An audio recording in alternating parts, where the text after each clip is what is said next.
All right. Okay, we will call the meeting to order. And as usual, may we have a moment of reflection, please.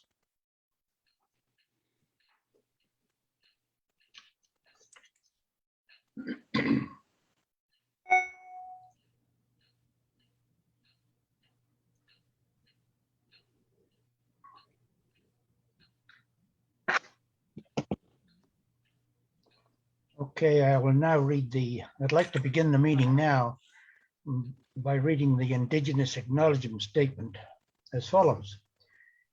We would like to begin our meeting by recognizing the First Nations, Métis, and Inuit peoples of Canada as the traditional stewards of the land. The municipality is located within the boundary of Treaty 18 region of 1818, which is the traditional land of the Anishinaabe, the Haudenosaunee, and the Wyandot peoples. We're all good on teleconference procedures. We'll pass there. Now in front of me, we have the agenda. Are there any additions to this agenda anyone would like to bring forward? Okay, you're all satisfied with that. Hearing none, can we have someone to move adoption, move that the agenda of today, September the 16th, 2021, be approved as circulated? A mover, Dorothy, and a seconder? Someone to second, Gary? All in favor? Against? That motion is carried. As usual, I'll ask you again, the rules say we have to. Does anyone have any pecuniary interest in general nature thereof because of this or within this meeting? Hearing none. We'll move on to the various reports. There are 6 of them. I won't delineate them, but may I have someone move that we receive these 6 reports as information? Someone to move? Rob, and the seconder? Dorothy? All in favor? And that's carried. Okay, moving on quite fast. Moving on to item D, the minutes of the previous meeting, which was in August. Excuse me. After you read those minutes, can you find or did you find any errors or omissions? I found a tiny one. And it was on page 3 under OC2. It was a quoting of the objective. And it said, rather than realizes the BMPL vision, it releases the BMPL vision. That is not a materially incorrect. We have to fix that definitely. Hearing no other serious errors or omissions. Hearing no serious errors. Yeah. Whatever. Can I have someone move that this board approve as circulated those minutes of August the 20th, 2021 board meeting? Someone to move it? Laurie and seconder? Dorothy. All in favor? It's carried. Sabrina, you've noted here there's nothing really, no business arising from those minutes. We just pass on or move on? Yes. Any communications? Anybody want to deputize or whatever the word is? No? No, we have no deputations, no correspondence, and no public present today. I'm not sure if we have anyone watching live at this moment. We do have one person watching live currently. We do note that more people tend to watch after on YouTube. Okay. Is anyone feeling lonely that people are not writing to us? Good. Okay. All righty. Moving on. Section F.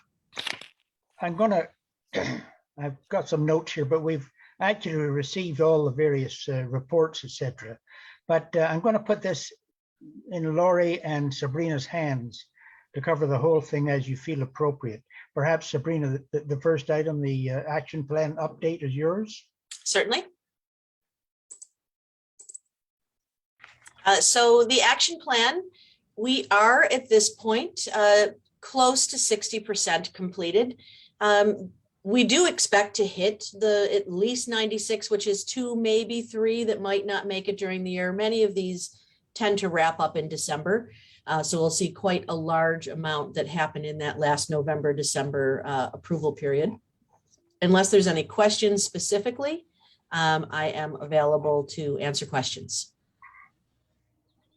I have no questions myself. Does anyone have questions of Sabrina?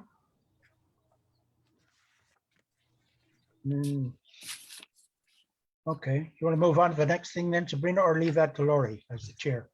I'll leave that for Lori. I will pop in if there's anything that needs to be added. Cool. Okay, well, there's 2 reports that came forward from the working group. And I'd like to thank Sabrina for doing the drafting of the actual report.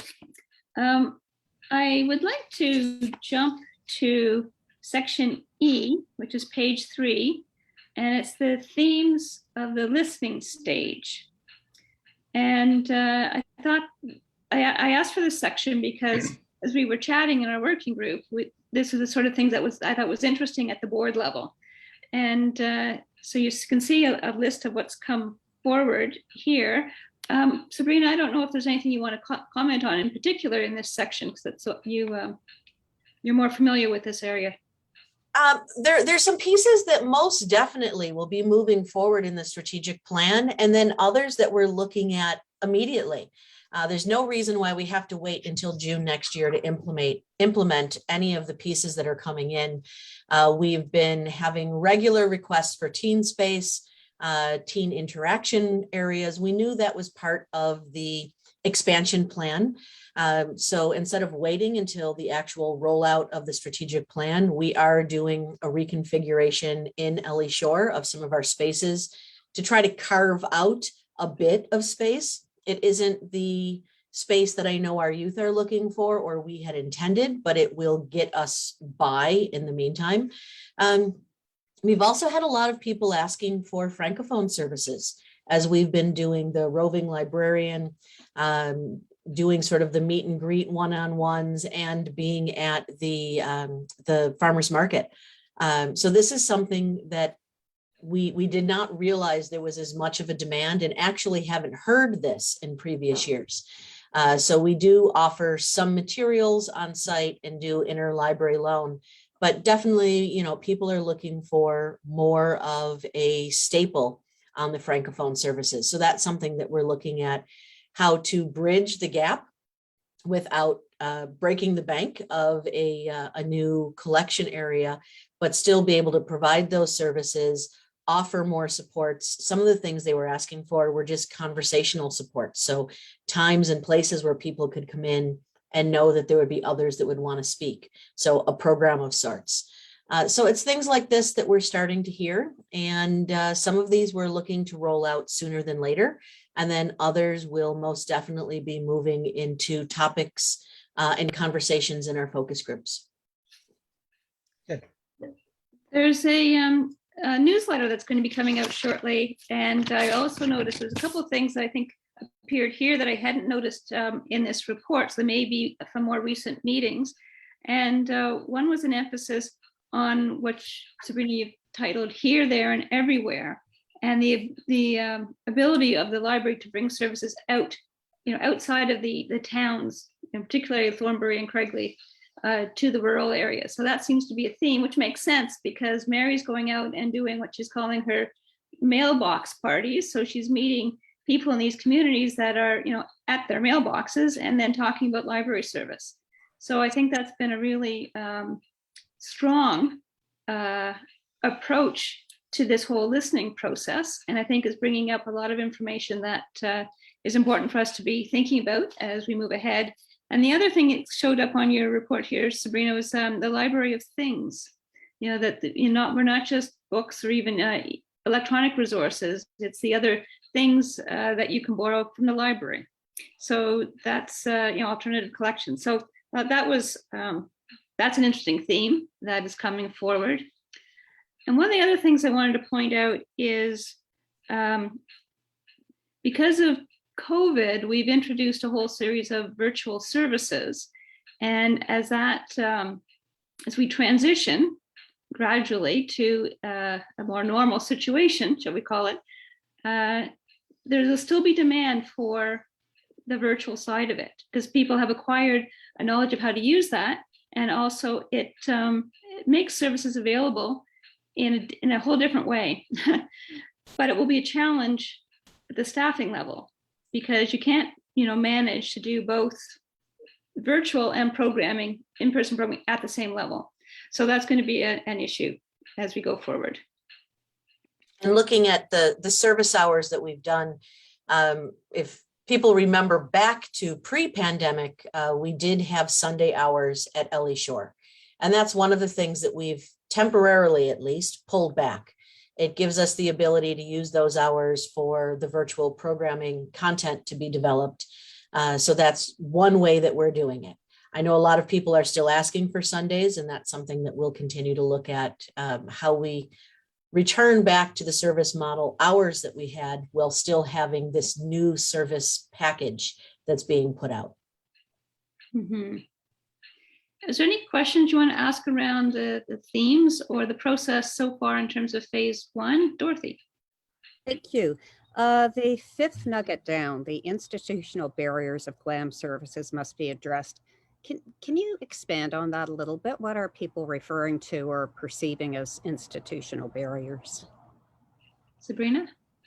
The sort of that ivory tower aspect of coming in to a building, of course, I think that this may take a different direction in the next week as we roll out a new, the pandemic passport that our aspects of our service are going to require. We've fought hard not to have the passport for our basic services, and the ministry has heard that and has made libraries exempt from passport, but not for programs and events or anything that happens in a meeting room. So we may find that this becomes even more pronounced when we were hearing from some people that there's some members of our community who don't want to attend because they feel like there's a privilege in being in there. They don't know if they belong in here. We've specifically heard from our seasonal workers in the past and recently that that's something that, can I come in with my dirty boots if I want to get something? Of course you can. And actually, the town hall has a boot cleaner at both entrances because it's not just our seasonal workers. We are an agricultural community. We understand that. But there's that sort of ivory tower aspect of any aspect of library services or institutional services that we're always trying to combat. Late fines is another one that falls onto there, and that's one of the reasons why we have done away with our late fines. We don't find that it brings books back any sooner. If anything, it actually keeps them out there longer, and it often is a barrier for people to return, or there's that guilt involved. And if you are on a limited income, how does that impact you wanting to continue to engage with your public library? Yeah, thank you. That's interesting. I was speaking to someone that works in a homeless shelter, and she had many of the same comments about their client group being intimidated to come into the library and afraid that they were going to be kicked out if they weren't, in and out just borrowing a book. So I can understand that theme. That's great. And in urban settings, it's certainly more pronounced when you're dealing with the true homeless. In our community, we haven't really been dealing with homeless, but we are dealing with the alternative to homeless, which is the sofa surfing that we find people doing.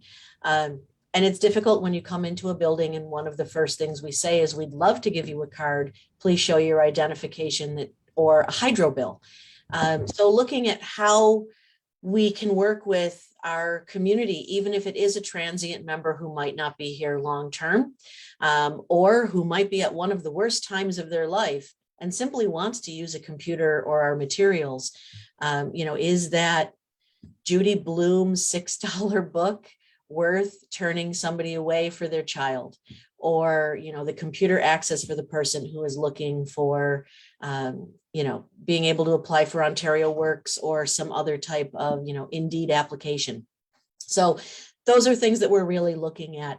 How do we move away from the understanding, which has been misguided, but the understanding of many in the town that this is a wealthy community, when we start to look at there being a range of socioeconomic aspects that are happening in our community, and we want to equally serve all.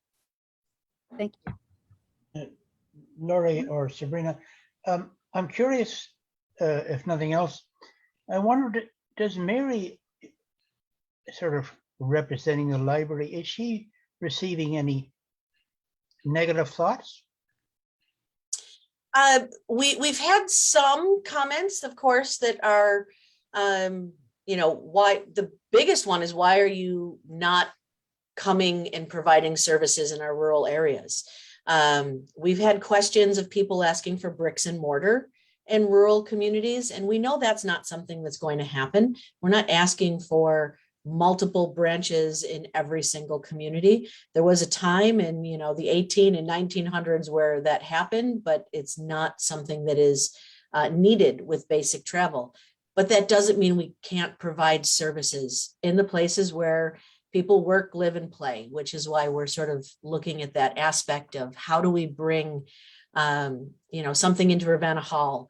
Can we have space, you know, 2 times a month in a church hall that's in one of the other communities, you know, Gibraltar or one of the others, so that we can start to bring our services in different places, or holds pickups, or different things like that. What we're trying not to do is say, let us figure out what to put there. We want our community to tell us what they want there. There's no point in us working with a partner to have space when maybe the community isn't looking for that. So that's really what this next stage of focus groups is going to hopefully tackle. Okay. Any other questions on the themes? Gary or Rob? No. No, I'm The good. only thing would be that the part of the answer relies in the remote and homebound services, and part of it relies in expanding our broadband services as well, so that we can do more that way. So the answers are there, and I think we're hearing that we're on the right track, it seems to me. So moving on to next steps in this report, there are a series of focus groups coming up, and they are starting around October 12th and running through to November 25th. And there's a whole series of them listed of a variety of different times. They are going to be run by the working group. I'm not going to be at all of them by any means, but I'm going to try and be at a few, but also inviting board members to participate, because there may be some topics in particular that you'd be interested in hearing the kind of input that we'll be receiving. So just as an example, some of the topics are arts and culture, seniors, teens, the museum, parents, rural communities. That would be one I would like to participate in. Educators, East End. So Maurice, you and I are probably interested in particular in that. And Gary, I guess we're all at this end. Oh, and Dorothy, you are too, aren't you? And tween, and there's also a few that will be open topics so that people can just comment, I guess, on whatever they wish to. So that information will be in the newsletter that will be coming out shortly. So you can, I don't know, Sabrina, do you want people to sign up if they're going to attend a focus group? Is that, or as a board member, just appear is fine? If the board member will let me know, again, we have to follow all of the health regulations, Oh. which means we need to have our passports in place, double vaccinated. And then I also have to have the appropriate spacing for our physical distancing. So I love to have as many board members present as possible, just so that I know ahead of time. So I make sure that we have our room set up for a safe interaction. Yeah, I was going to mention numbers. I was just going to really ask, how many do you visualize being in the focus group? It depends on each location. So the majority of them are happening at Ellie Shore. We Yes. have some happening at the Craigleith Community Center. Of course, that's going to be smaller. And then we have some also happening at Ravenna Hall, again, smaller size. If we find that we have more people wanting to go to a location or a topic than we can manage, we'll run it again. So we are not going to turn anyone away from wanting to participate in these focus groups. And if there's anybody who is not vaccinated by choice, we will offer some form of a virtual option at some point after that event, that we can bring in the voice of anybody in that situation. The vaccine passport does allow for people who are exempted, but it does not allow for someone who chooses not to be vaccinated. So we'll find ways to hear all voices. I don't want anyone feeling that they were turned away from this process. Lori? So other items in the next steps, we're continuing with the micro surveys. So and those are things that we can participate in too as board members. So don't feel you shouldn't log in and offer your opinions on those. There's something called the Bang the Table Large Survey that will be coming up between October 4th and the 29th. And as it says here, it'll be a comprehensive survey as we work to reach the entire community. So I'm not sure exactly what the topics will be in it yet. I think those will be derived as we work through the phase 1 and what we're hearing at that time. And similarly, there'll be a post-it note activity, which was one of our most popular activities, the last strategic plan. It says here we'll be doing it. Some of these dates are new to me. So the period of October 25th to November 14th. And I think you're planning it both in person and a virtual option. Yes, so we will have it at both locations throughout the 3 weeks. We'll also have a virtual option for people who are not comfortable being in a building. Again, general access into either of our buildings does not require the passport.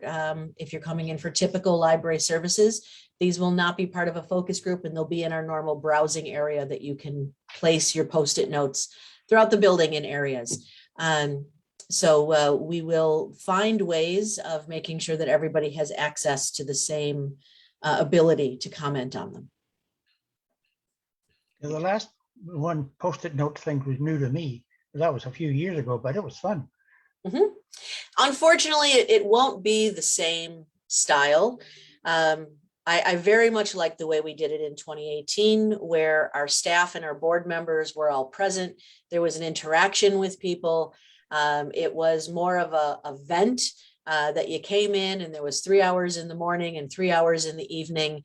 And it was very interactive.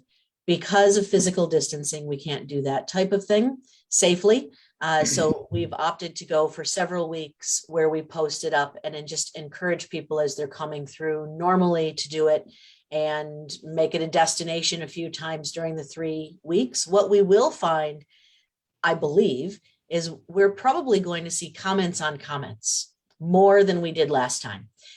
Because if you were there once and you walked through, that was it. But if you're able to come back a few times during the 3 weeks, you may see someone else who commented on something you placed, and you may comment again, or you may think of something new during that time. So I still think it's going to be a strong way of gathering voice. It's just going to be less social as what we did the last time.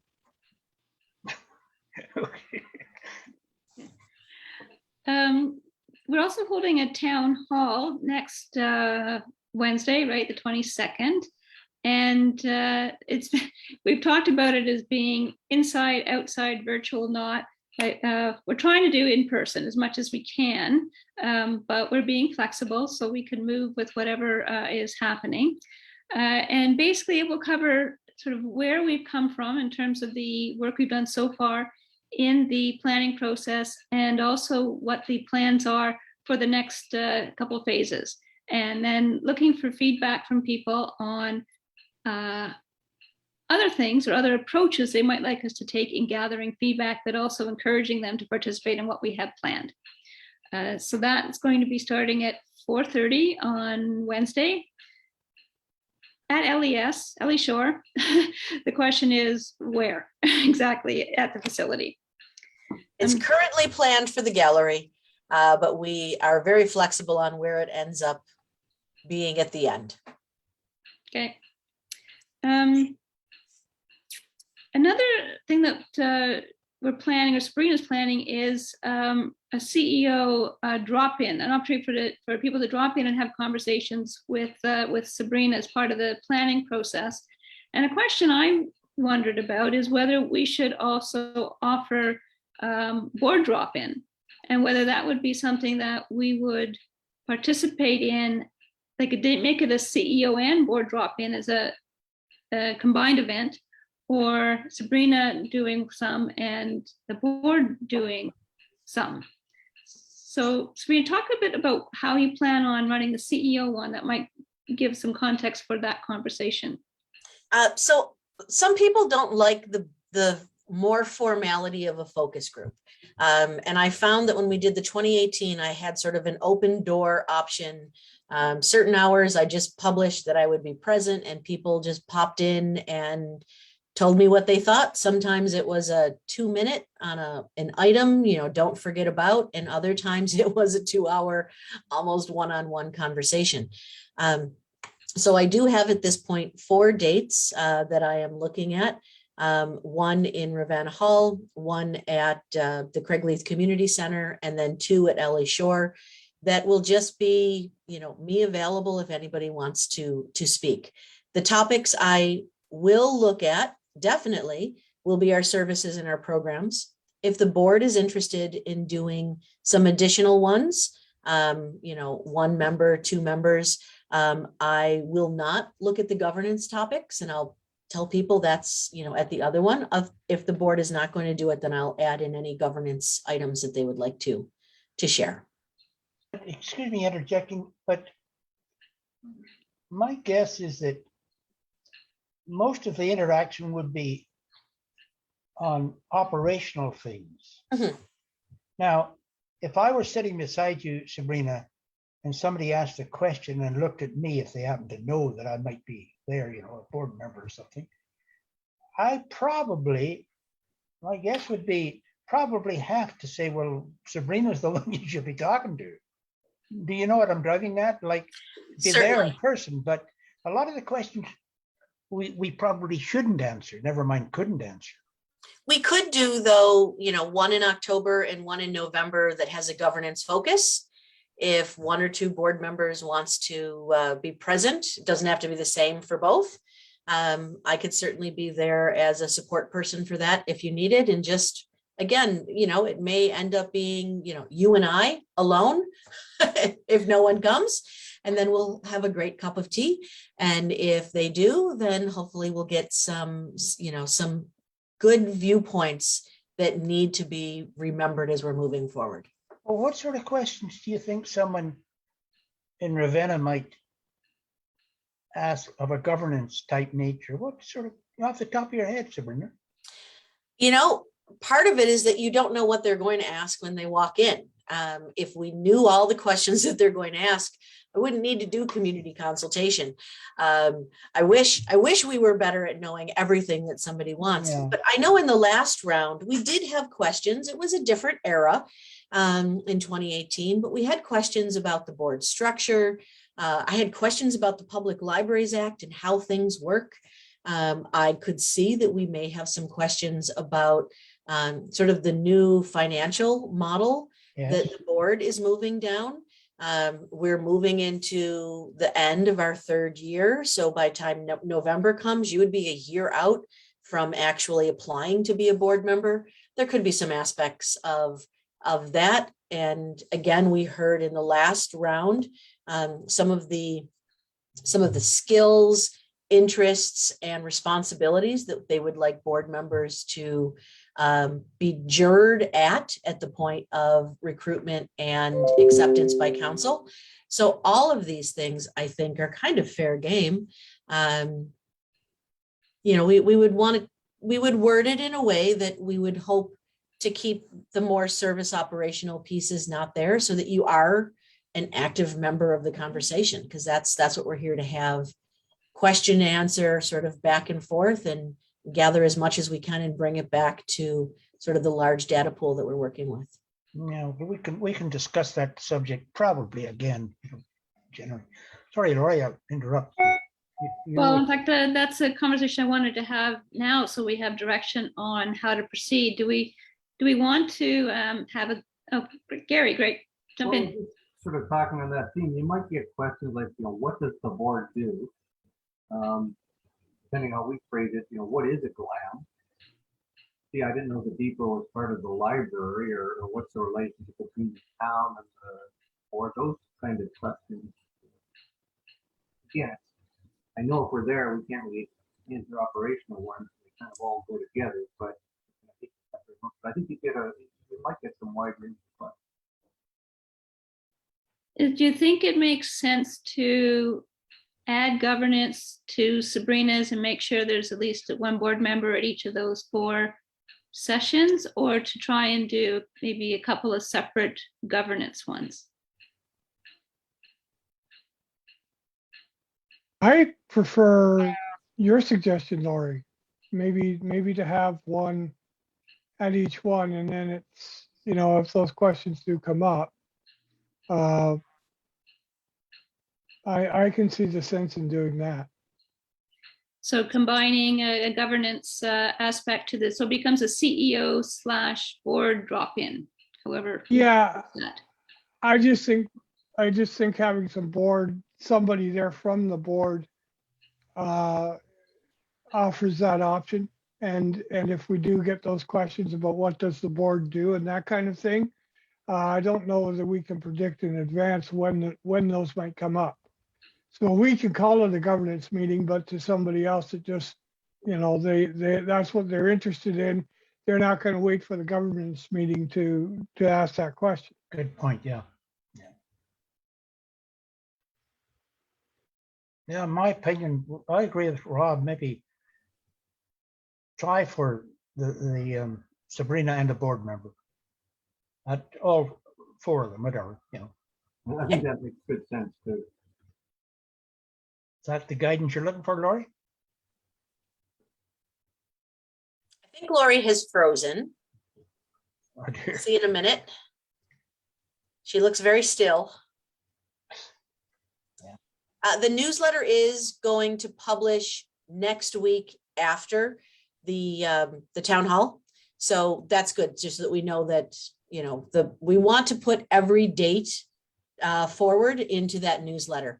So that's, something we'll make sure to make those edits in there, so that it's when somebody gets the newsletter in the Blue Mountains Review, they know that they've hit everything that we're offering, short of too many people wanting to attend one topic that we have to double up on a new session.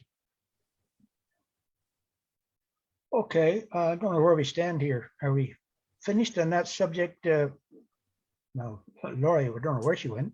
I'm just waiting for her to log back in. Oh, yeah, okay. She dropped off. I think she froze and. How does that happen? I thought I was the only. Connectivity. I'm sure Rob can tell us all about connectivity in our rural areas. Well, that was my meeting prior to this one, was a rabbit meeting. So yes, we are working on it. And we even have some interest from the big players. Bell and Rogers, we're meeting with them soon. So we're getting somewhere. Good. Come on, Laurie.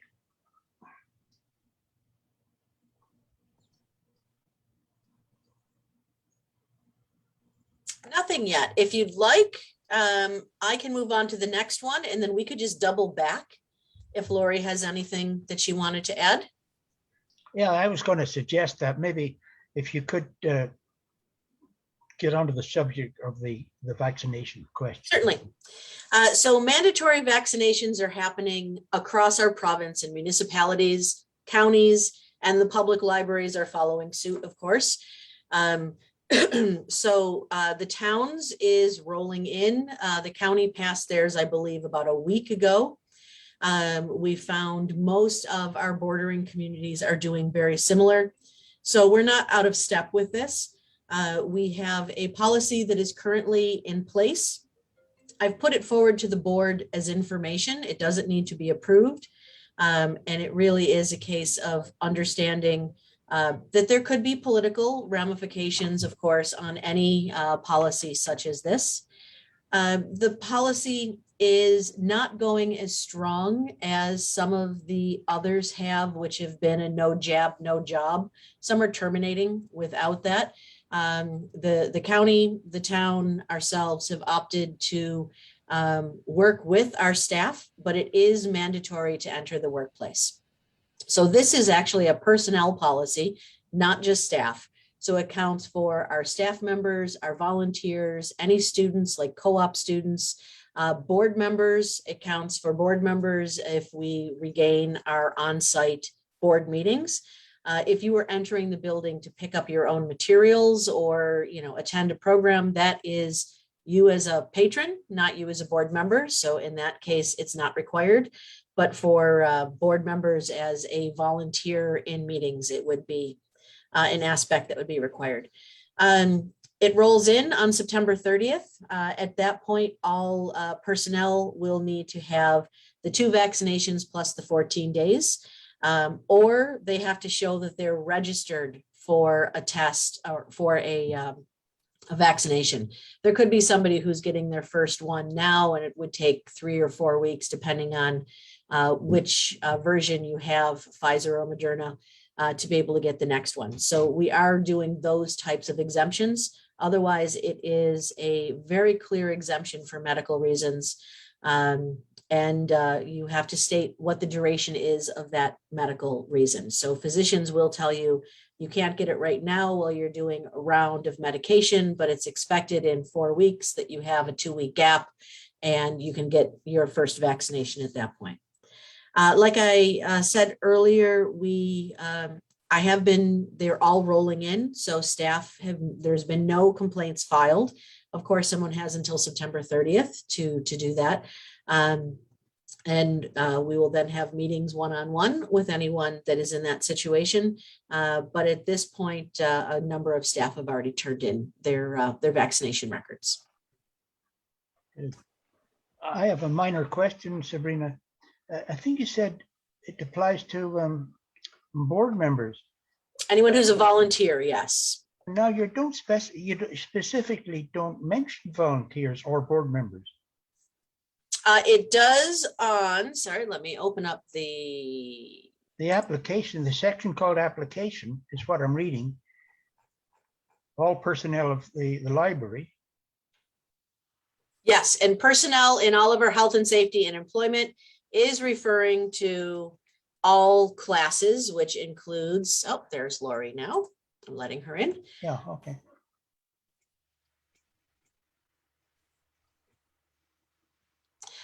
So let me just put this up for you.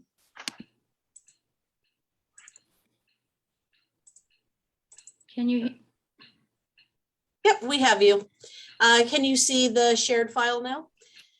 Yeah, I can. So yeah. under application in section point 1, it does list volunteers.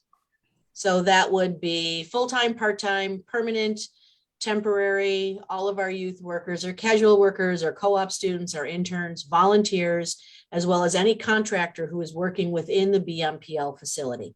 Okay, So if we were to have somebody working on our fire system and they're in the building working with our staff on anything, they would also need to show their passport at that point. Yeah, I beg your pardon. I did see the word volunteers, but I made maybe a bad assumption. I thought they were like, you have had volunteers every year. You have volunteers. Yes, we have quite a number of volunteers, which does include our ACC and our board. Yes. But all I'm saying is I didn't consider myself in that sense a volunteer. I wasn't part of that group, Right. but because you specifically have not said board members. That's Yes. all. It's up to you. You're the boss. And that would be a moot point currently since we are meeting virtually, but when we do go back into face-to-face, then at the point that you're coming for a board meeting, you would be a board member. And at the point that you're coming for, picking up your DVDs, you're a community member. So you'll kind of have multiple hats that you'll be wearing in that situation. Yes. I was curious about something. Maybe I'll just ask you. I emailed whatever that thing to get, and I get 2 big pieces of paper saying I was vaccinated on such and such and vaccinated again, such and such. Do I have to carry those around if I was a volunteer or whatever? At this point, it's a little confusing. The current process, which will change when the QR code comes out on or before October 22nd, will be a little bit more streamlined. Currently, you are actually carrying around the sheet that is the second vaccination confirmation. We are printing those for free for anybody who does not have access to print those, but I'm also recommending that unless you know you need them, don't print them, because there is a lot of privacy information on there. It has the last portion of your OHIP number, it has your birth date on it, and it's just a little old piece of paper that can easily be lost. So by all means, if you're going to a restaurant and you know you need to show it, then you're going to want it. But we're not encouraging people to just blindly print it at this point if it's not something you're going to need. When we get to the QR code, it'll be something you can have on a smartphone, so you won't need to print it at all. And for the people who don't have phone access or want to print it, we will print and laminate it for them at that point, since we assume that will be some period of time. And then the QR code won't have any connecting data to you without actually being read by the right system that simply will say yes or no on a vaccination. It won't give any more information. Okay, those are my little questions. Does anyone else have questions of Sabrina now on this subject of the vaccination of all those people that's in the application section? I'm sorry. I just had one quick comment, and that is Grey County Council specifically passed the motion that county council members will be included in the policy, because we had the same issue you had, Morris, that Mr. Chair, is that it wasn't clear. So if we wanted to do something like that, we could, but if Sabrina feels it's covered, then I think we're all right. We do count the board as our volunteers, but certainly if the board would like that amendment put in so it reads board and volunteers, I have no issues with making that change. I think that's a good idea. That's 2. I'll go along with that's 3. Gary, you okay? Yeah. Dorothy? Yep, that's fine. There you go, Sabrina. I will make that change. Thanks, Rob. Laurie, you had something. I had one other question, because I noticed there was a lot of switching back and forth between personnel and employees throughout the document. So I didn't know whether that was deliberate, that some of these things apply only to employees and some of these things apply to everybody, including volunteers and board members. So I just wanted to make sure that it was deliberate, and if it wasn't, maybe a scan through to make sure you adjust the language where it needs to be adjusted. I will review the language. Most of the other groups are referring to employees only, and then they're having separate policies or procedures for a volunteer, for a student, and it did become a bit convoluted when we started looking at that. So I will make sure it reads clearly that it's personnel across. Okay.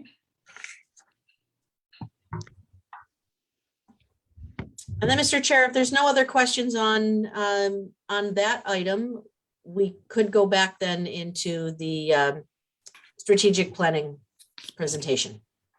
I guess the question is, does anyone else have any questions or comments on that vaccination program? So we should go back to before Laurie got frozen. Not only frozen, my screen went absolutely black, and it's not the first time. I think my computer is reaching the end of its life, and there's no warning, it just suddenly gone. And it takes a while to boot it back because it seems to think it's December 31st some years ago. Okay. So that we were talking about whether we should add governance into the CEO drop-in and make it a dual purpose drop-in. And I heard Rob saying that he supported that addition. So I just would like to see what other people think. Was that intended for one session or for all of the CEO drop-ins? I think it would be for all of them. There'd be no reason just to do it in one or two spots then. My concern was that people may have questions at any one of the sessions, and maybe 4 or 5 of us or 6 of us could take turns.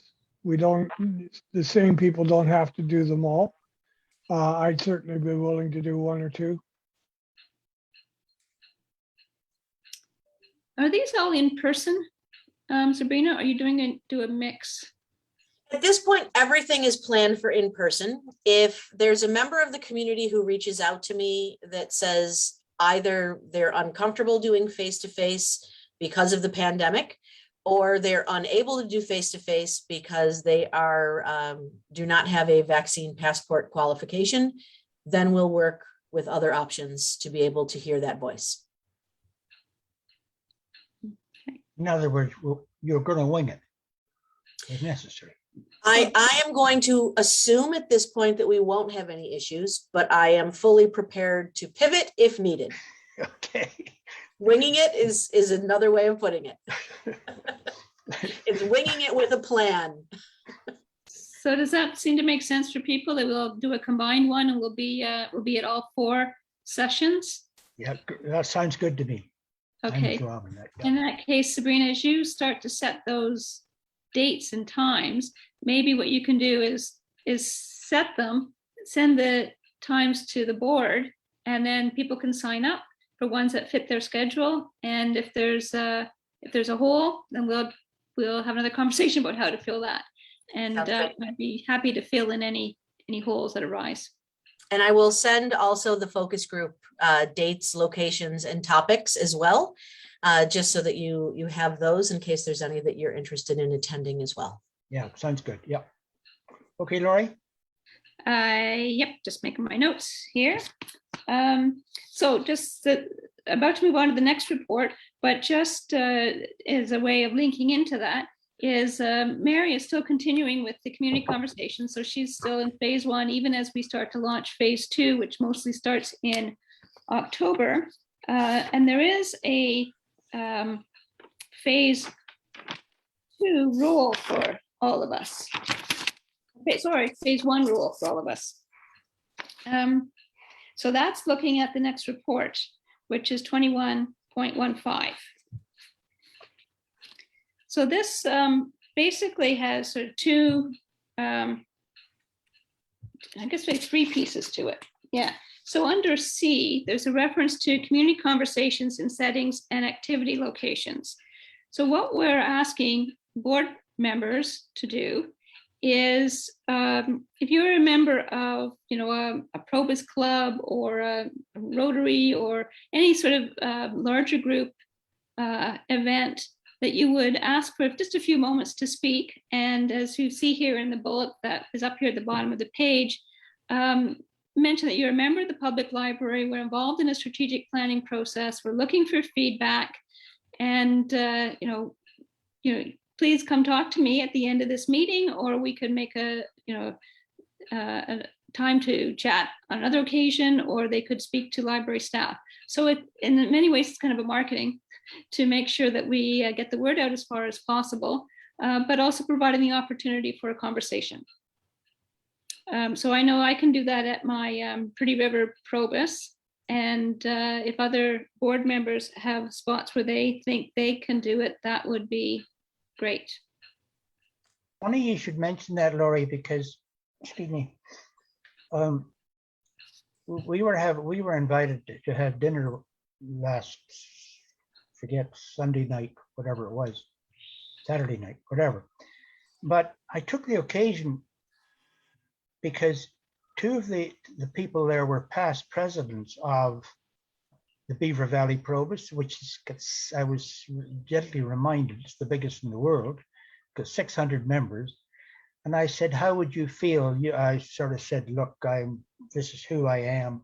but I was conducting a survey, or the library's conducting a survey, planning for the next 4 years, etc. And both of them came back in a way I didn't really want to, and say, that would be great.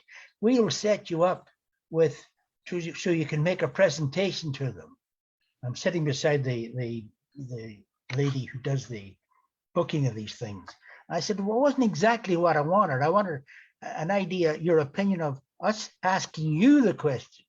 And because I was being polite, which is unusual, I sort of had to let it drop because I couldn't get these people to move off. Yeah, we'd love to have you come and make a presentation. I thought, no, not that.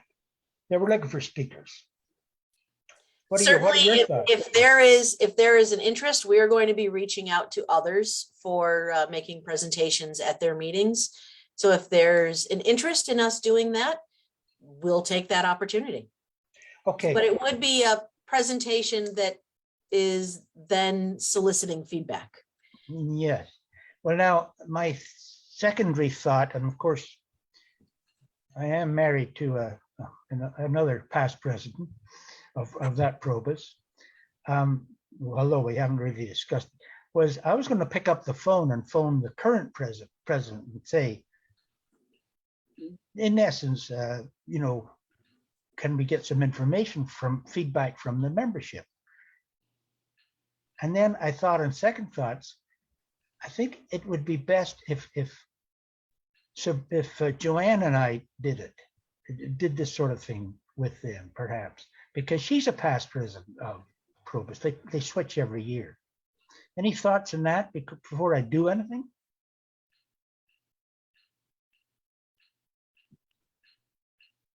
So what is your specific question, Maura?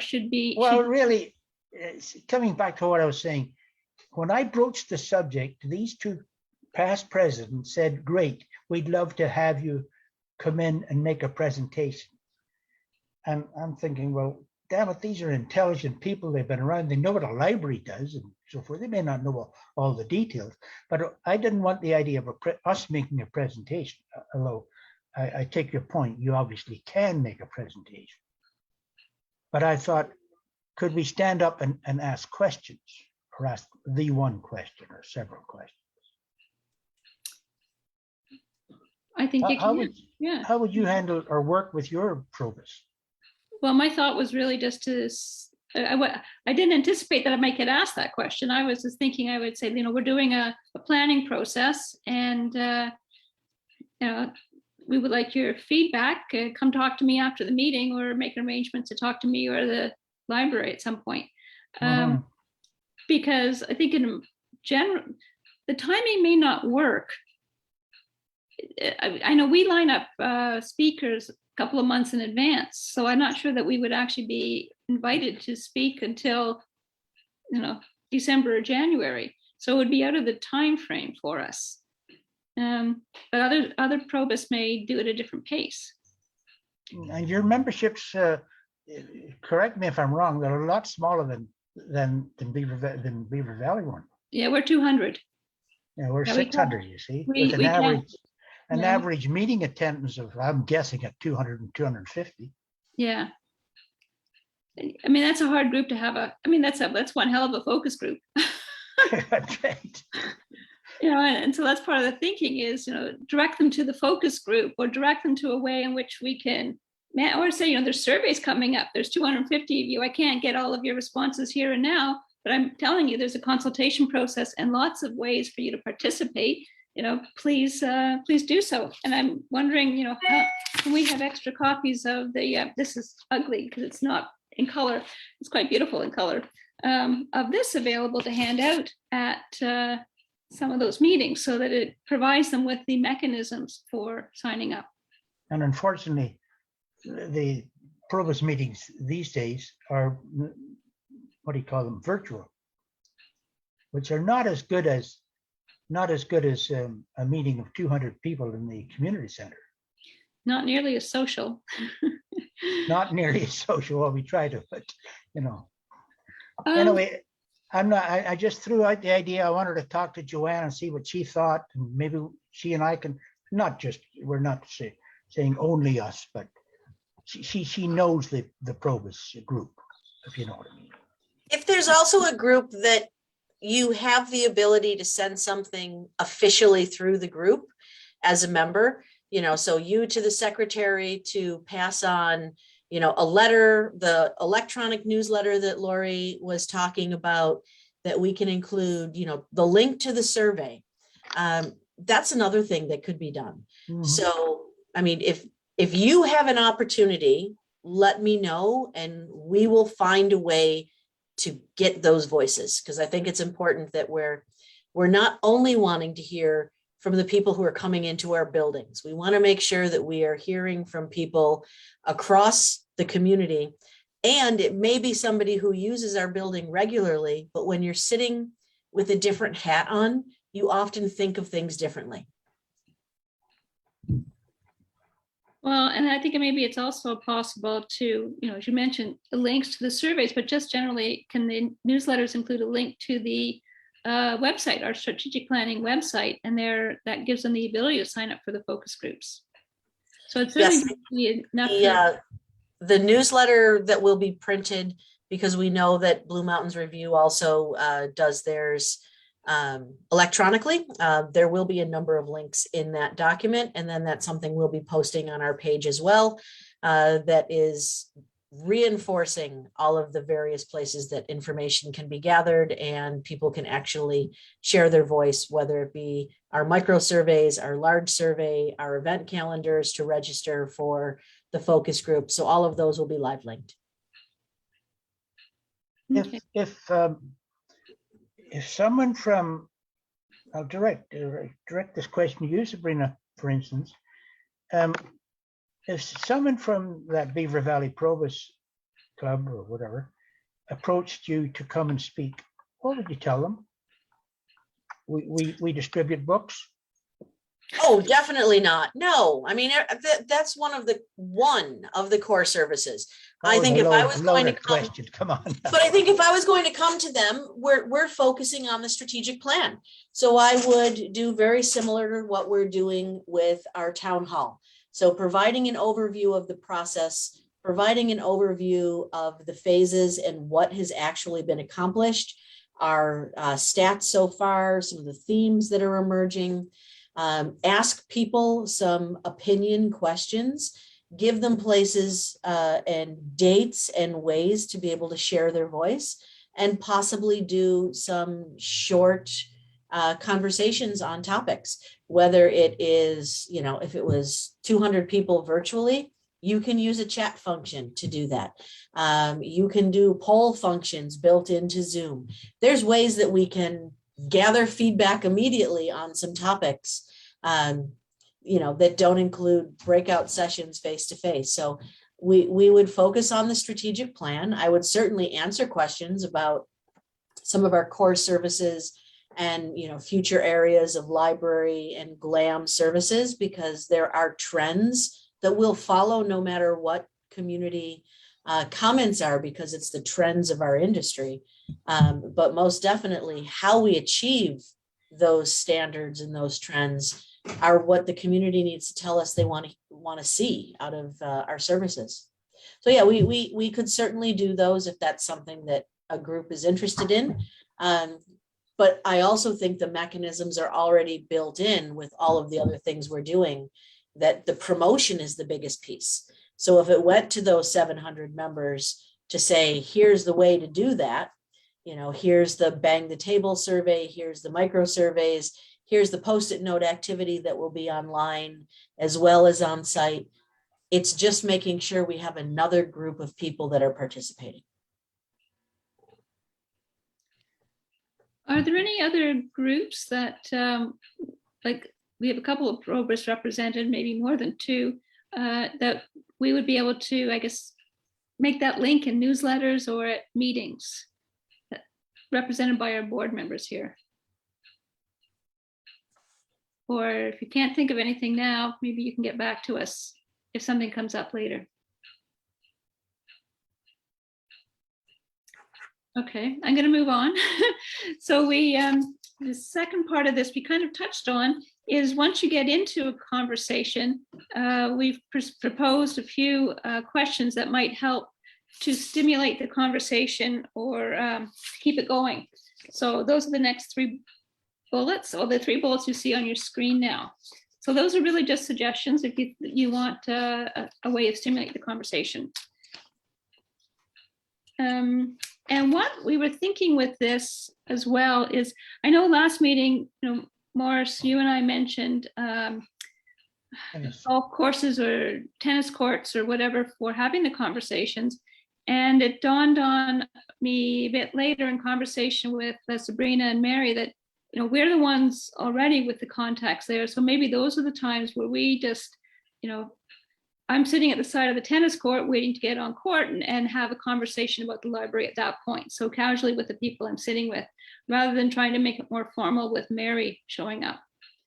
So I was going to do that with Nipissing Ridge, tennis court, tennis club. And I actually was cycling with my pros group yesterday, and we started talking about the library because we were in Meaford and the new library there. So we stopped, went in and toured around, and I was asking them what they thought and what they thought was interesting and different, and they would like to see, in our own community. So it was a really good opportunity just to have that kind of conversation.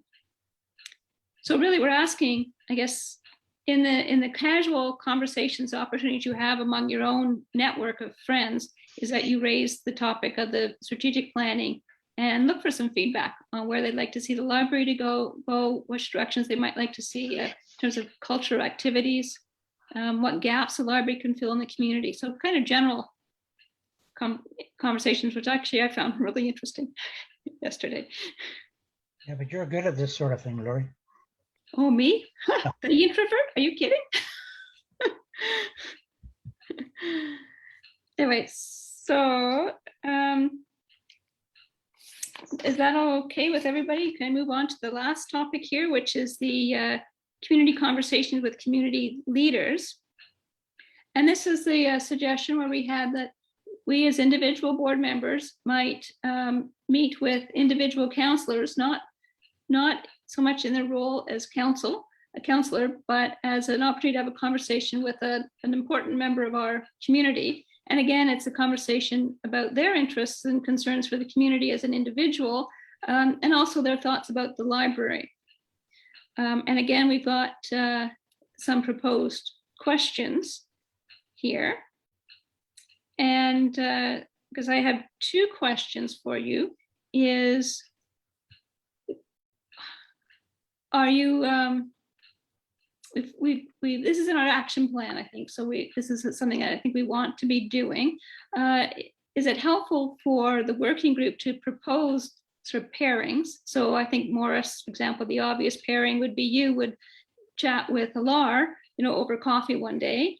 I'd be happy to volunteer to meet with Rob Sampson.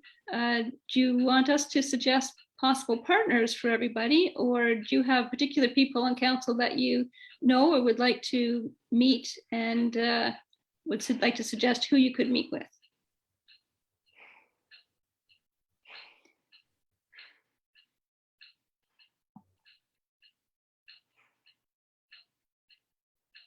A lot of thinking going on. Where does that leave Rob Potter? Is he sit and talk to himself? Yeah, I was just trying to think whether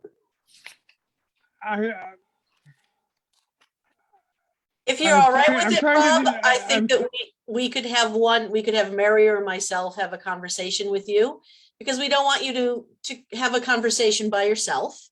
But we also don't want well, to. it's happened before, but I think I'd rather have someone else talk to council than me. But if one of you wants to interview me, that's fine. But I think it would end up veering off into other topics. And I would rather, where you would be more likely to keep it on the library. Counselors can't talk without getting onto their pet subjects. So That, Lori, I hate to say it, but I don't have any alternatives, but your 2 questions are loaded. It assumes that we will do it. No, I don't mean that. I mean, Oh, you're talking to a counselor, you're talking to, I don't know, well, I know the mayor, but I don't know, let's not name names. You talk to a counselor anywhere and you ask them, what are some of the key areas you feel our community needs to grapple with? What do you think you're going to get? A political answer. Actually, Even if you- I'll answer that if I can. We've been asking that question across our community. So that's what the parking lot, the mailbox parties are, what our roving librarian is. We've been doing the same questions at the farmer's market. I'm not And arguing. that's where some of these themes are coming out. So of course, the first focus is not for people to talk about the glam. And when they do, we tell them, no, go bigger. What are the issues our community is looking at? Housing is a huge one.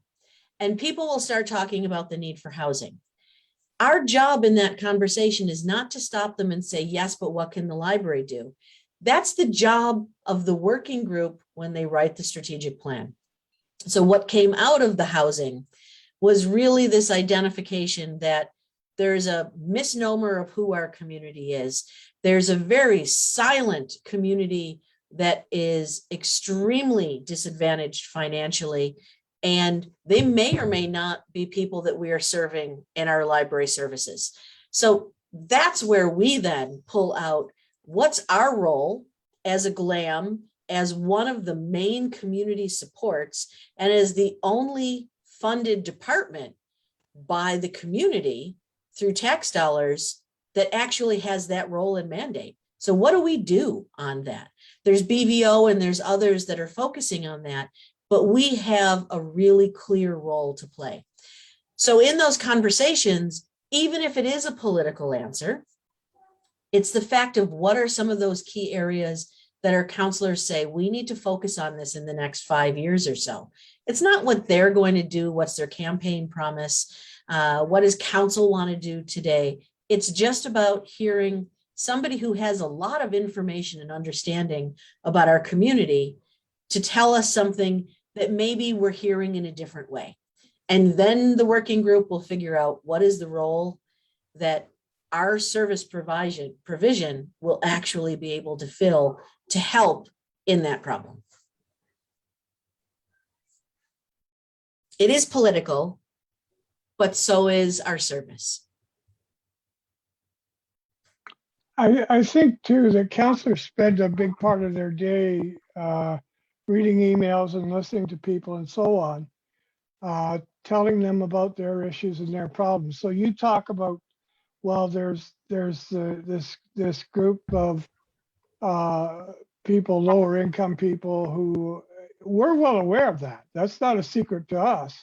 It may be a secret to the general public. We're well aware of it.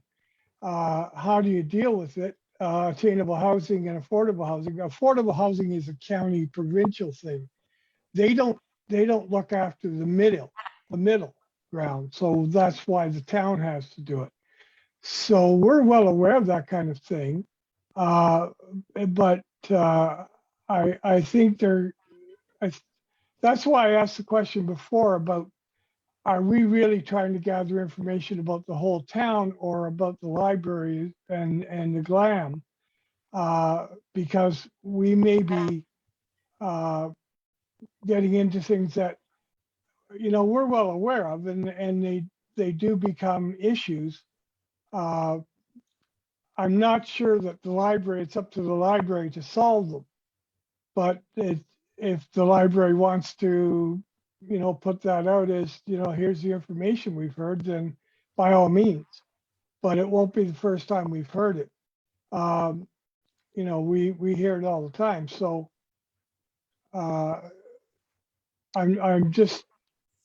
I think we should be careful about going too far afield. Thank you, Rob, for your endorsement of my qualification in that. but that is one of the reasons I asked for the themes to be brought forward in today's report, is to show how what we're hearing and the translation to how that relates to the library. Because I think it does show there's a connection there. And Rob, I have no doubt that as counselors, you guys hear this all the time, but I'm not sure as a library board that we've heard it a lot. And we've had an opportunity to figure out how to translate that in terms of GLAM services. And that's really part of what we're trying to do with this plan. So the question, I guess, remains, Maurice, you were asking about the nature of the questions we were proposing here that we have with the counselors. And if you want to think of other question, I even wondered about, after having some more general discussion, is even saying, how do you think the library might help? That certainly brings it into a focus in terms of the library, though. That's also something that would be part of our roles to figure out how we might help. I think that is the question. I think that's what I'm trying to get at is how can the library be part of the solution? Yeah. Well, I still think that, and don't take this the wrong way, but what aspirations, if you ask a counselor, what aspirations do you have for our community? You'd have to have rosy tinted glasses on if you expected anything else but a political answer. Whereas you want to talk to the man, take off his counselor hat, and I'm still a board member, he or she takes off their counselor hat. How can that person, as a member of the council, what do you think the library should be doing? Rob has it right. You both have it right. What can the library do for you? Don't ask what their aspirations. Don't ask what they want, because they're going to repeat the party line. We're going to have this, this, this, and this. And it's a what do you call it? Election year too. I hate to come back to that, but it is. And this council's not that political, but what they will come back to is their issues. Somebody will talk about trees. Somebody will talk about attainable housing. Somebody will talk about broadband. Somebody will talk about infrastructure, because they all come at it from different angles. So it's not so much the party line as the issues that they see as important, and what role can the library play in that. So is that what I'm hearing is the kind of question you might like to ask is as you said, what issues do you think are important in the community, and what part might the library play in being part of the solution? I think so. I think you have to get it back to that. Otherwise, what does it tell you?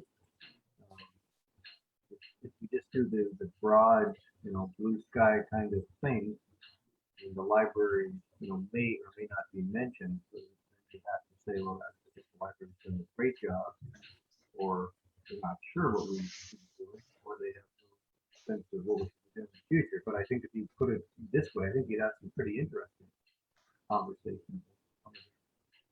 Really aspirations for the library services. I think that would be pretty fascinating. Otherwise, I'm not sure we're going to get there. Right. Other comments?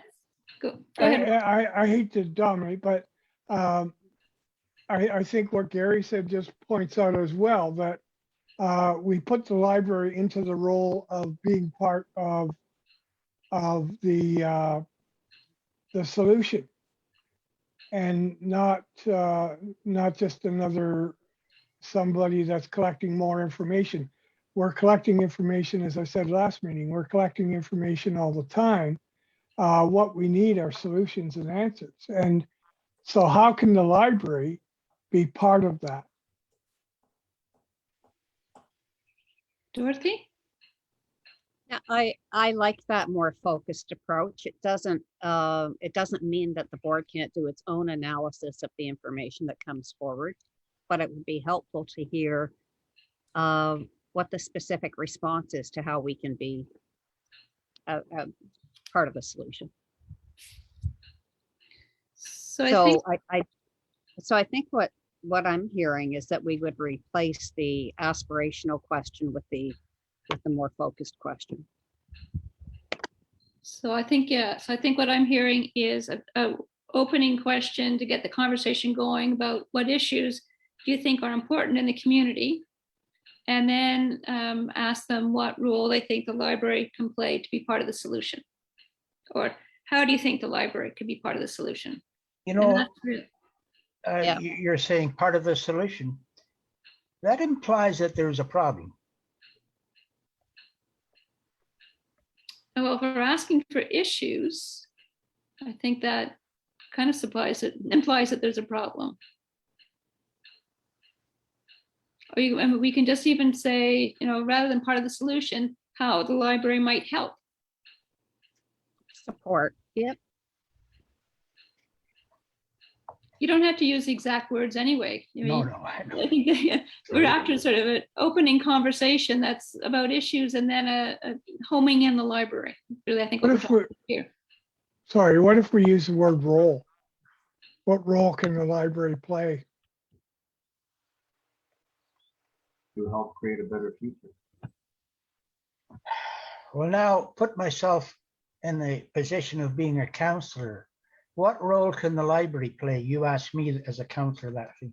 First of all, I'm going to refresh my memory as to what the problems I have as a counselor, what the problems are in the town. And I'm going to say, what can the library do? I mean, I don't think the library can do much with vis-a-vis sustainable housing, whatever that is. Not directly,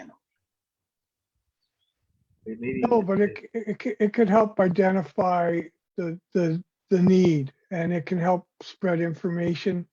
It can help people educate themselves about what is the difference between affordable and attainable housing. It can hold meetings, Isn't that the and- job of your communications department? well, it is, but it's a role the library could play too, because the library has its own audience. And after school programmings may be things that are identified, as more parents are working parents, 2 income, needing some kind of supports, especially if they're in the middle where daycare options are very limited. Knowing that your child is going to an after school program is something that gives you that safety and security that you can actually do your job until 5 o'clock and know where your child is. It may be very simple things that we simply have to do more of what we're doing. We won't know until we hear.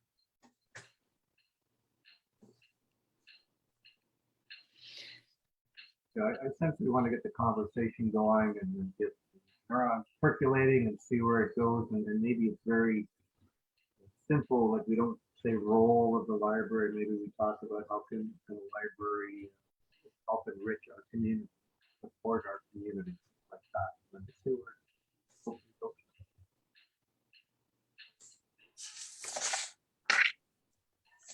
Okay. So if we get rid of the concept of part of the solution, so we're not so much, thinking we're always going to hear problems, then yeah, Gary, your suggestion, how might the library help? What role might the library play? How can the library help enrich the community? I think general language like that, whatever you're comfortable with using. Does that, I'm seeing nodding, is that working for people? Sure. The other question had been, do you want to suggest which counselor you'd be interested in speaking with? Or do you want us to just toss out some ideas? I thought you already had, Lauren. I have, I kind of said I would like to talk to Rob Sampson, and I thought as chair, it makes sense for you to speak with the mayor. And Rob is going to be at the other side of this equation. So, and Sabrina will speak with Rob. So that leaves us with 4 other. Borgio, Paula Hope, Andrea Matrosovs, Jim Urim. Yeah, so 4 other board members and 4 other counselors. So I don't know if we want to volunteer for people or you want us to suggest people. I would be happy if you paired me up with whomever you would like. Okay. I I think Dorothy could be good with Peter Bordignone. Excuse me. Well, that was not a I good didn't- reaction. I don't think that was meant as a comment. I also thought that Andrea and Joanne may have some interests on youth areas, that Joanne being a former educator and Andrea having a lot of interest in our youth areas as well as agriculture. Yeah, and I think if you're leaving Gary with Jim Urim, I think that would be a good matchup too. Okay. I'm not sure whether I made Morris choke or whether that was accidental. Was certainly accidental, Rob. And that would leave Jesse with Paula. With Paula Hope. Are you sure that is a good matchup? I think everybody can handle working with any individual counselor. I'm just trying to find people that may have some sort of common ground that they're starting with, that, you know, like I said, Joanne being a former educator, Andrea having sort of a youth portfolio, that kind of makes sense. Andrea, of course, I think one of her biggest pushes, and Rob can correct me on that, has actually been about trees and agriculture. I don't know that there's any- Sustainability. Right, Sustainability. She You and know, I are in sustainability. we're not going to get exact matches on what people's focus are, but we're not there to speak to them as counselors. We're there to speak to them as members of the community who are leaders. So I think any of our board members working with any of the counselors will be bringing back some good information. Are these matchups locked in stone today? Nope. What time frame do we have for this again? Refresh my memory. When do we have to get it done? We should probably give ourselves a deadline, shouldn't we? It's part of phase one, and phase one's basically meant to run through to the end of, well, we're sort of the tail end of it. So I would say do it in the next month. The next I can month? assist in coordinating those. It's just one meeting. So I Yeah, can no. work with each individual party to try to coordinate a meeting if that helps. Otherwise, you can say that you can handle that on your own. But yeah, we're not looking for lengthy times. You're looking to, you know, meet for a coffee, have a conversation. The other question is, do you think you might want additional information or additional support in doing this? You know, I was, you know, as you were talking, Sabrina, about, you know, certain interests. So you were suggesting, you know, Joanne and said Andrea, because they have an shared educator background. I'm not sure I know the backgrounds for other people, or even, I mean, if I suggested Rob Sampson, but I would certainly want to look into more about, get to know him a bit better, and whatever I can find out about him sort of online, or, you know, in terms of looking at council stuff. So I'm not sure, are people feeling they need more information, more background, that they need support in getting? Yes. I would not go into a meeting, into a cup of coffee with a Lars whoever, without knowing more about him than I do now. All I know is what I've seen. I know nothing about his background. I don't know what he did. I've got a guess idea. I'd like to find out, where do I find that information? Do I Google him? We can provide supports for you. Yeah, he's a mining executive with Walwyn. And Yeah, he's very analytical, but that's, you know, that's just skimming the surface. he So hasn't even, well, he's never really met an Irish priest, has he? I'm not sure. Answer that question. That's a good opening line Well, to I'll try ask it. him. I know he's met an Estonian one. Was that his background? Is he in fact originally your family from Estonia? He's Estonian. His family's been here a long time and owned property at Laura Bay for a very long time. Well, then he would relate to the problems the Estonians have had with Russian, as I could relate to the problems we had between the north and south of Ireland. There Do you you think that go. would be good stuff to talk about? It might be. And he loves food. He loves cooking. And I don't know that the political backgrounds are relevant, because They're we're not looking. I realize We're that. not looking for the political viewpoints. You are going in as a board member who is trying to gather some information from an individual about where they think the community should have some focuses in the next few years. We're doing this sort of man on the street every day. And when a person comes up, sometimes they don't want to have a conversation with you. And other times the amount of information that comes simply from giving those 2 or 3 sort of posing questions, that's what we're looking for. So don't feel that you need to know political backgrounds. You're there because you're passionate about being a board member supporting this organization. And we know that they are passionate about our community, and that's the common ground. So where does the library fit in being one of the solution makers for our community? I got her, Sabrina. I remember those instructions. Well, and I was just thinking about, how would I open a conversation, and it's really just, how long have I been here? What brought me to the community? What do I like about the community? So you're trying to create a person-to-person kind of a conversation. Many of us are new to the area, relatively new, and I don't know whether Rob Sampson is, but my guess is probably fairly new, and that would be a starting point, sort of a human-to-human conversation. Then take it into, so what do you like about the community, or what are your concerns about it, and the directions that we see it's and questions it's facing over the next little while. And I'm here from the board, and I'm here not just to get to know you as an individual, but I'm here to gather information. And what are your thoughts on how the library can contribute? Because we want to be a partner with the town in creating the community that we all want to live in. Rob is a former, he's still in business. He still runs a business, international business. He's a former provincial cabinet minister back in the Mike Harris days. His wife's name is Louise, and he's originally from Kingston. So There you go. So there's some information that I'll be honest, I don't know a lot about their background either, a lot of them. So.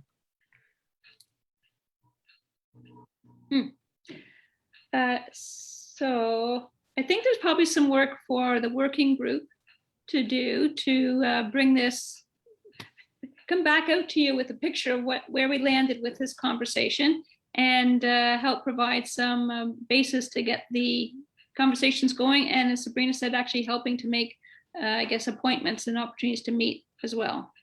So are we okay leaving this topic now? People comfortable? Anything else you want to ask about or talk about?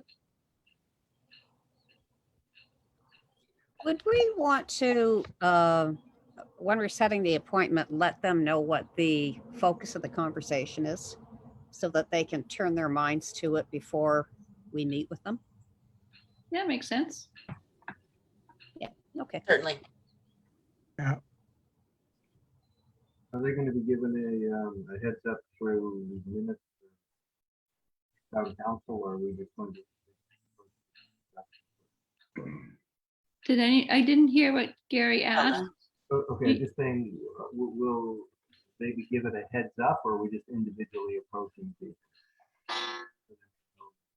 I can individually approach, since we're not looking for a council perspective or them speaking as council. I don't think it needs to go through council, but I will reach out to each of them and let them know what it is that you're hoping to achieve, which is have a conversation about the community towards our strategic planning as a board member. Okay, Sabrina, I've got something for you. Set it up with the mayor, with me, to meet in the library. On my territory, not his.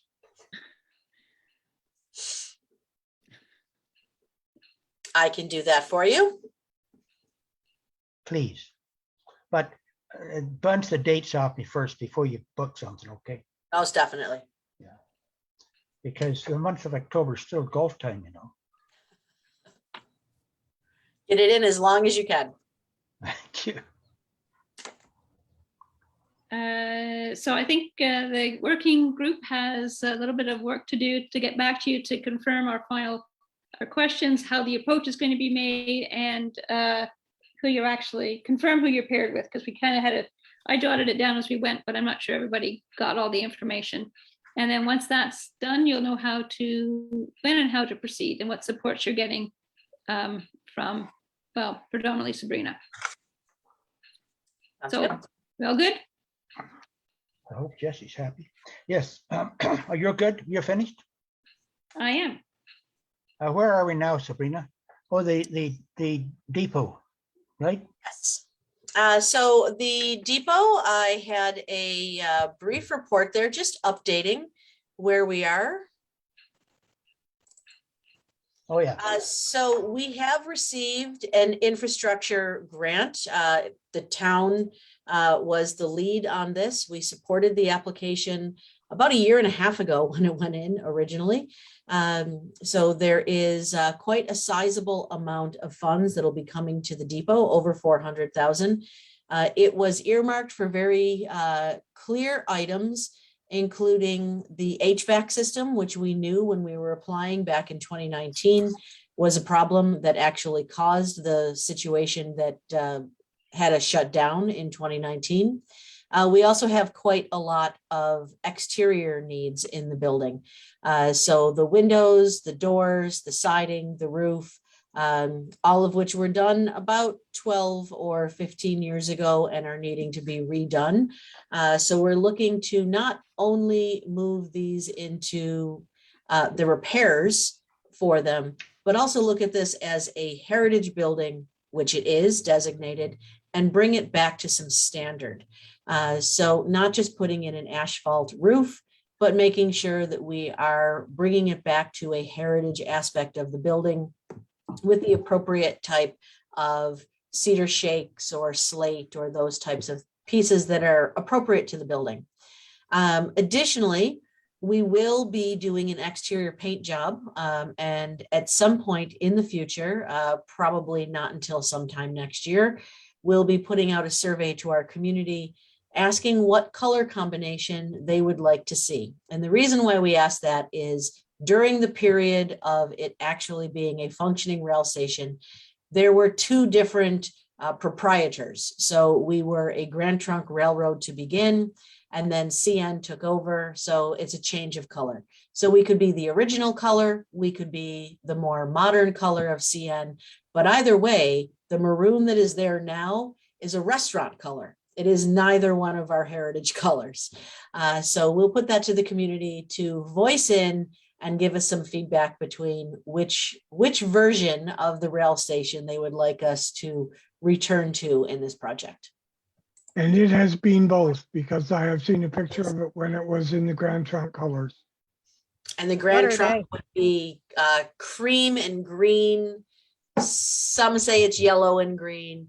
And we do have photos of that, black and white, but we have photos that you can see that. And then the CN is into the red. Sabrina, how strict is the heritage people on this sort of work that you're described? It's Okay. our role to maintain the heritage because we do have the designation. There isn't an actual external body that's going to be asking us to do certain pieces. This is our role as the caregivers for this property to maintain these standards, which is why when they did the original renovations, a lot of those things, I don't think that the group or the municipality, and I know the municipality did not know that it was actually still heritage designated, because that's one of the things we've gone back and forth with insurance over the past 2 years to actually demonstrate that it is registered as a heritage building. Yeah. Because they registered as a different name, and that was the issue. So instead of registering it, The reason I asked that question is, do AODA standards override historical requirements? there's in a limits wider on door. what you can do with AODA. There's some wiggle room on what you can do with AODA because of heritage.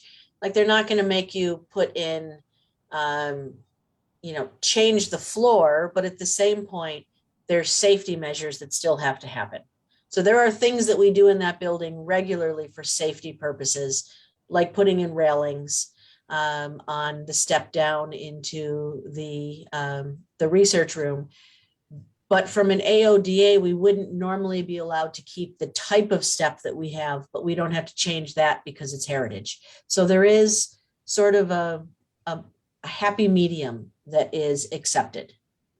Okay, because I know you're talking about a wider door, a different door, wider, somewhat. Not actually looking at a wider door, but it needs to be replaced so that it will meet the needs of first of all, the door is rotten, so the door itself needs to be changed. But the frame, the opening is not going to change. It's just the door that we put in. Nor would we put a big glass door. It's still going to have the same appearance as what the original door should. Okay, well, all right. Any other questions from Sabrina on that subject? Any other discussions in this subject, those subjects? Okay.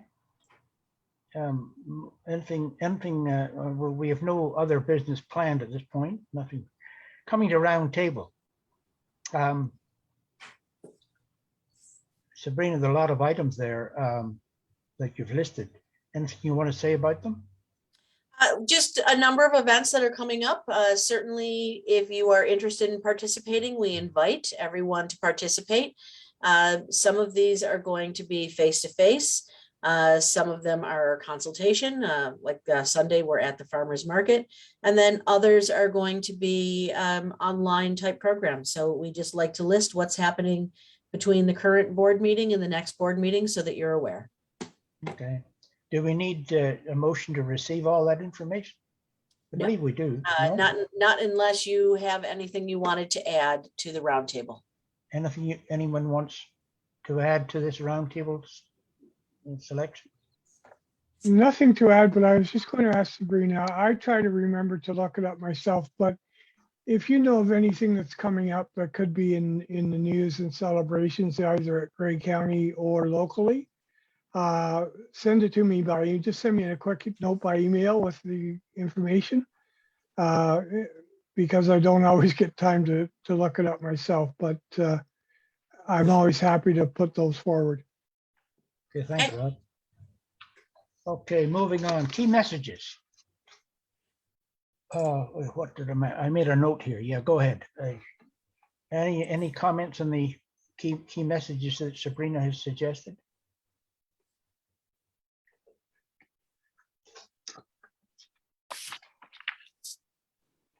So unless there was anything that needs to be added or altered. I made a note here as a suggestion. Should we not, in fact, say something more about the depot renovations? I can certainly add that in, yes.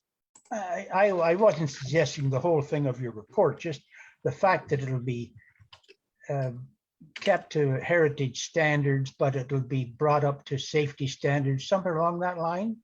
Anyone else got any other suggestions? Okay.